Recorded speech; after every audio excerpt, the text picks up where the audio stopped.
والصلاة والسلام على رسول اللہ. جناب محترم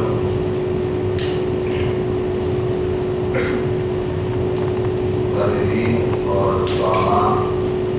دانشوران اور خواتین اور حضرات، السلام علیکم.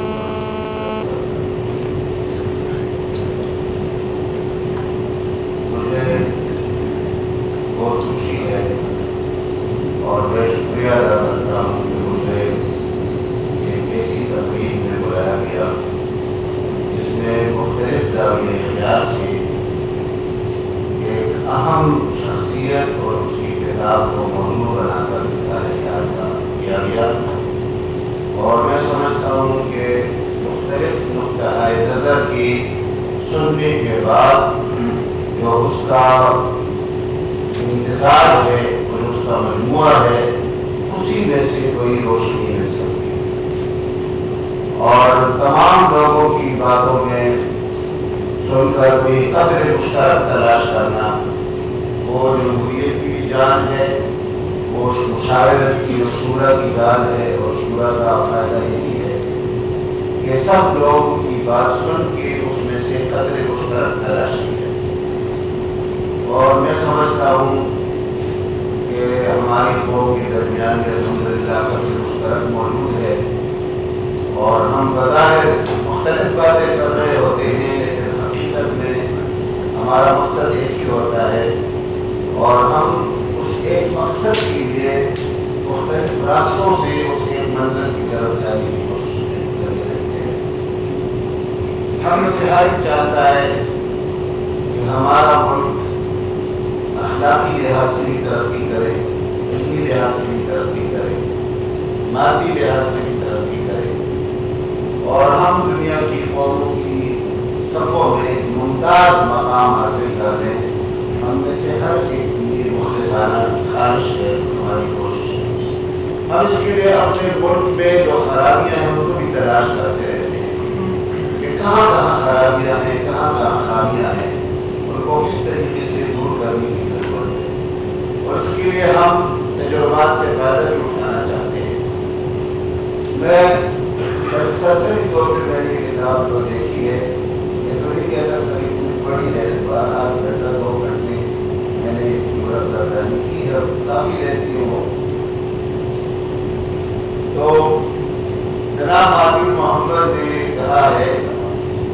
کہ جب جاپانی حملہ آور ہو رہے تھے تو بالکل میں اپنے گھر کی چھت سے دیکھ رہا تھا ان کی انگریزوں کی صفائی کو بھی اور جاپانیوں کی پیشتر بھی. اس وقت اگرچہ انگریزی اسکول میں پڑھ رہے تھے، ہمدردی کی انگریزوں کے ساتھ تھی، لیکن اس سے ایک اعتماد ان کو یہ مل گیا کہ یورپینز کے مقابلے میں جاپانی بھی فتح حاصل کر سکتے ہیں اور یورپینز بھاگ رہے ہیں، پسپا ہو رہے ہیں اور جو ایشین ہیں، ایشیا کے لوگ ہیں، وہ کشمیر بھی کر رہے ہیں. ایک اعتماد ان کو ملا کہ ناقابل تسخیر نہیں ہے اور ہم بھی ترقی کر سکتے ہیں. دوسری بات جو انہوں نے جاپانیوں میں دیکھی وہ ان کی تنظیم تھی، ان کی جو سپر تنظیمی صلاحیت ہے اس کو دیکھ کر ان کو یہ اعتماد ملا اور ان کو یہ خواہش ہوئی کہ ہماری قوم بھی اسی طریقے سے ایک منظم ہو کر. میں نے خود بھی جاپانی سفارت خانے کی دعوت پر 14 دن تک جاپان کا دورہ کیا ہے چند سال پہلے، اور مجھے ان کی اسی تنظیمی صلاحیت نے اور منصوبہ بندی نے بڑی ڈیٹیل پلاننگ نے متاثر کیا ہے،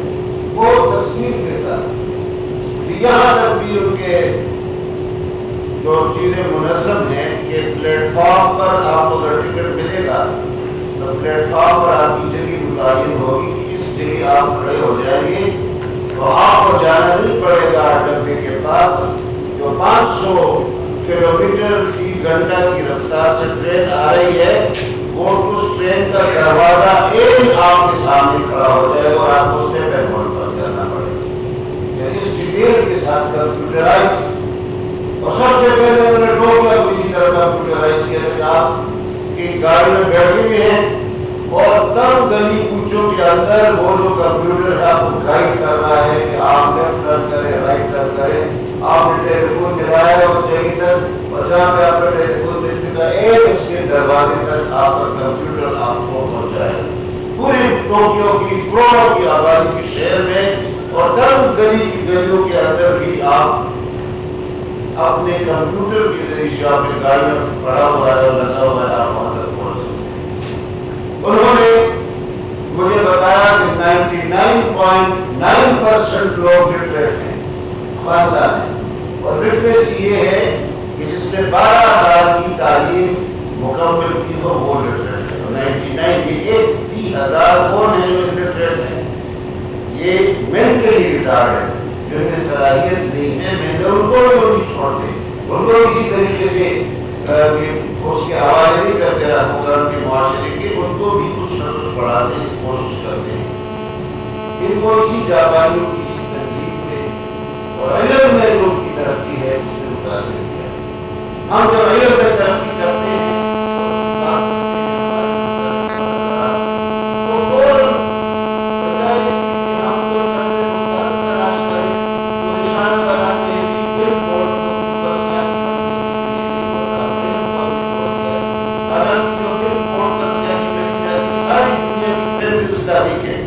جتنی بھی خواتین کی تنظیمیں ہیں وہ سب بھی ان کا مطالبہ ہے کہ یہ جو خاتون کو ساری دنیا کی فیمنسٹ تحریک ہے اس کے خلاف، لیکن کو غصہ آتا ہے کہ کیوں ساری دنیا کے ٹرینڈ سے ناواقف ہیں۔ خواتین اس کے اوپر یہ اعتراض کرتی ہیں کہ ہمیں اپنی تفریح کا سامان مت بنا، ہم آپ کی طرح انسان ہیں، ہمارے اندر دوسری صلاحیت ہے، ہماری انسانیت کو پیچھے سے دیکھو، ہمارے اوقات کو مجروح مت کرو۔ اسی طریقے سے یہ جو بل کوڈ ہے اور یہ جو آدمی کی اپنی قد سے بھی 10 گنا بڑھا کر کے اس کو پیش کیا جاتا ہے اور کام کیا جاتا ہے، اس کے نتیجے میں ذہن معروف ہوتا ہے، اس میں سوال پیدا نہیں ہوتا، اس میں یہ سوال پیدا نہیں ہوتا کہ ایک ہائیکنگ کر رہے ہیں، پہاڑوں پر چل رہے ہیں، رسیاں ڈال رہی ہے اور ساتھ ہی سگریٹ کا استعمال ہے۔ سگریٹ کا کیا تعلق ہے کہ سگریٹ کے ذریعے سے آپ کی تو نہیں آ جائے گی کہ آپ پہاڑوں پر چڑھ سکیں گے، یا ایک سگریٹ کے اشتہار کے ساتھ ایک خوبصورت عورت ہے اور ایک گاڑی اس کے ساتھ کھڑی ہے اور ایک صحرا میں وہ سگریٹ کا کش لگا رہا ہے خوبصورت بیوی کے ساتھ اور وہ گاڑی کے وہ بیچارہ وہ سمجھے کہ میں سگریٹ کا کش لگاؤں گا تو مجھے یہ بیوی مل جائے گی، یہ خوبصورت عورت بھی مل جائے گا، مجھے یہ کار بھی مل جائے گا اور میں اس طرح سے پیش کروں گا۔ یہ معروف کرنے سے کوئی سوال اٹھانے سے اس کو محروم کرنا ہے، یہ سرمایہ دارانہ نظام کی مصیبت ہے، اس کی تباہی ہے جس کے ذریعے سے ہمیں بالکل ہمارے ذہنوں کو معروف کر کے وہ ہمارے اوپر حملہ ہیں اور ہمارے اپنے آپ کو ترقیات اور ترقی پسند اور جماعتوں کے ہمارے لیڈر جو آج ہمیں اس کی وکالت وکیل بن جاتے ہیں اور اس کی وکالت کر رہے ہیں۔ میں یہ عرض کروں گا کہ جہاں تک علم میں ترقی کا تعلق ہے، جہاں تک تحقیق کا تعلق ہے، جہاں تک برداشت کا تعلق ہے، جہاں تک ایک دوسرے کی بات سننے کا تعلق ہے، جہاں تک منصوبہ بندی کا تعلق ہے، اس میں کوئی اختلاف ہمارا آپس میں یہ بنیادی چیزیں ہیں۔ جہاں تک سطحی چیزیں ہیں، جہاں تک بالکل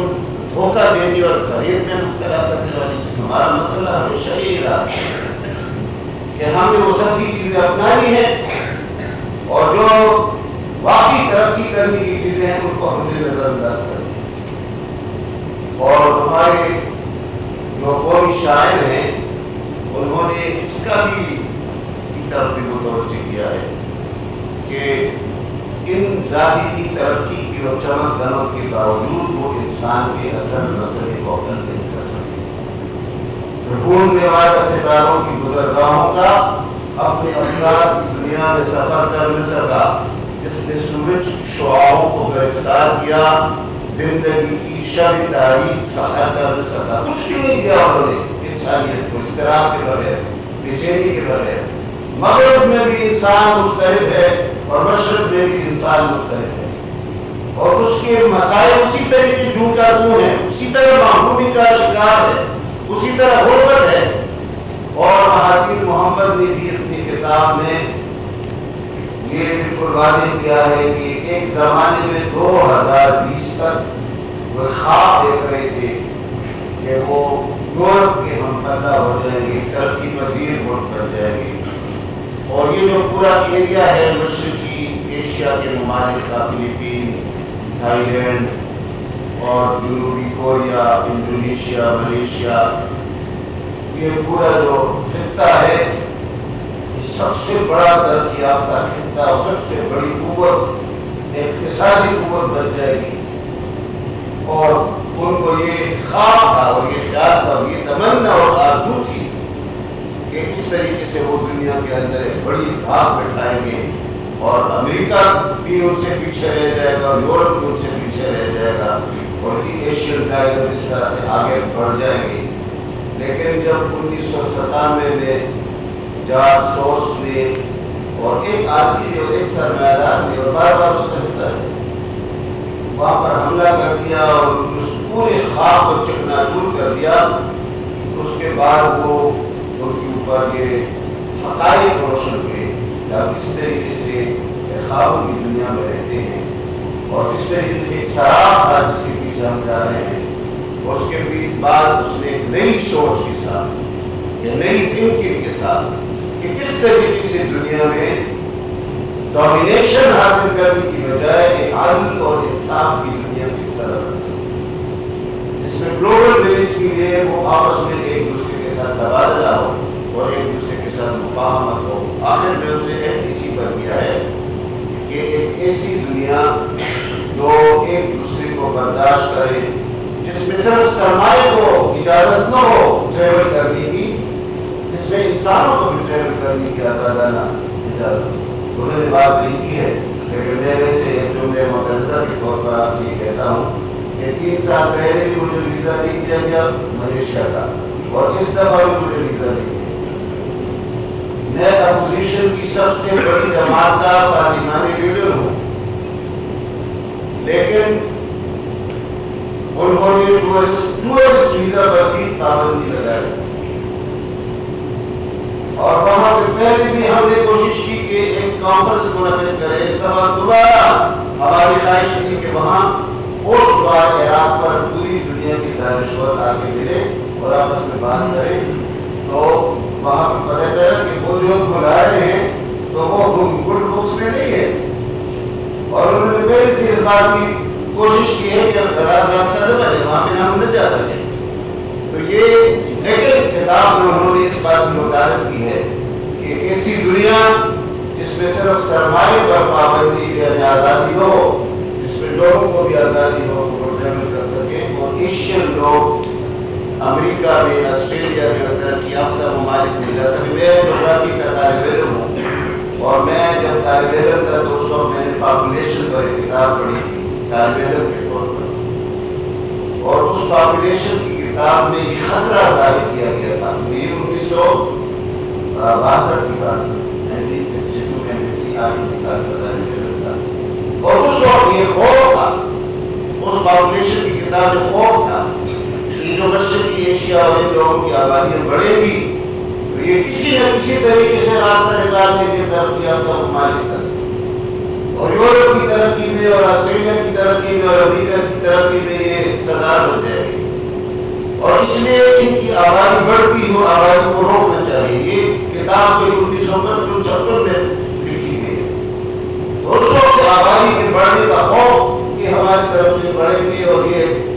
اس وقت یہ ایک حقیقت بن چکی ہے۔ اگر یہ واقعی گلوبل ولیج ہے، اگر ایک عالمی بستی ہے، تو اس عالمی بستی میں جس طرح سرمایہ ایک دوسرے سے آگے جائے، جس طرح کموڈیٹیز آزادی کے ساتھ جا سکیں گی، جس طرح کموڈیٹیز پر کنٹرول ختم کرنا چاہتے ہیں کیونکہ اس میں سرمایہ دار کو فائدہ ہے، اس میں ان کو فائدہ ہے کہ کموڈیٹیز بھی جائے اور سرمایہ بھی جائے، اس کو پابندی نہ ہو، تو اسی طریقے سے انسان بھی ایک دوسرے کے ساتھ ان کا راستہ بھی نہیں جا سکتا، اسی طرح آئیڈیاز کا بھی راستہ نہیں کر دیا جا سکتا، اسی طرح علم اور ٹیکنالوجی بھی اور کسی کی جانکاری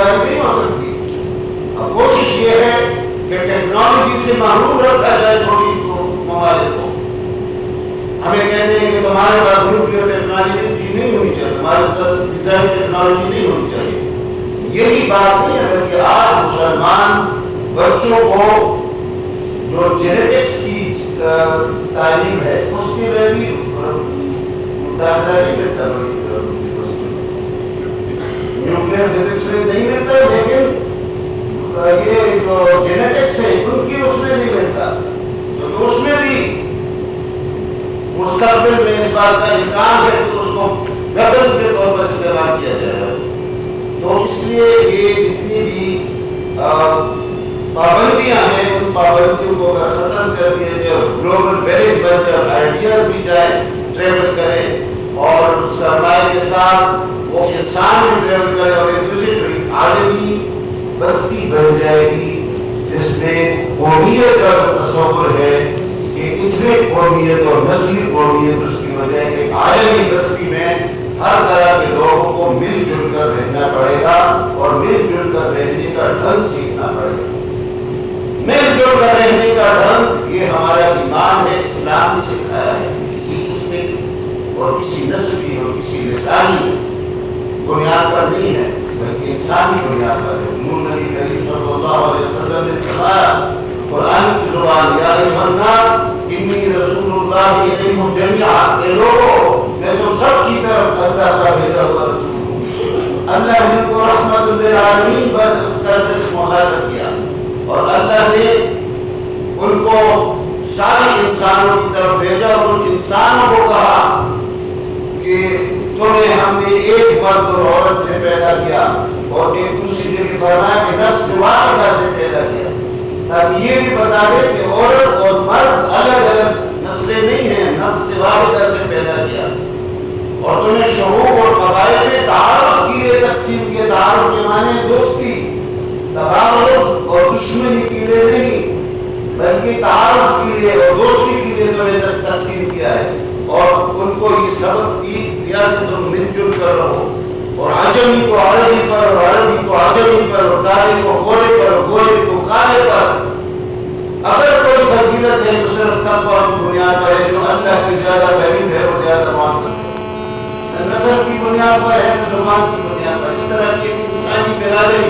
صرف تصورات ہی نہیں بلکہ اس مکہ کی مکرمہ کی زمین پر بلال کو حضرت عمر رضی اللہ عنہ نے سید کر کے سردار کر کے پکارا اور ان کے احترام میں کھڑے ہو جاتے تھے اور کہتے تھے کہ ابو بکر ہمارے سردار تھے اور انہوں نے ہمارے سردار کو رہائی دلائی تھی. اور وہ معاشرہ جس میں سہیل رومی اور بلال حبشی اور سلمان فارسی، ابو بکر اور عمر اور عثمان اور علی کے ساتھ ایک ہی معاشرے کے اندر برابر کے افراد تھے جو حضور نبی کریم صلی اللہ علیہ وسلم نے معاشرہ بنے. اسی سے ابو جہل جو نیشنلسٹ تھے، ابو جہل کو اسی پر اعتراض تھا اور علامہ اقبال نے نوح ابو جہل کے نام سے اس کی فریاد بہت خوبصورت نظم لکھی ہے جس میں اس نے کہا کہ اسودا با احمرا آمیختن آبروی دودمان ریختن در نگاہ او یکی بالا و بست با غلام خیش پر یک خامشست. کہ اس کی نظر میں جو ہے بارہ اور مست وہ ایک ہی ہے. اپنے غلام کے ساتھ ایک دسترخوان پر بیٹھ گیا، ہماری آبرو ختم کر دی اور کالی اور گورے کو بالکل اکٹھا کر دیا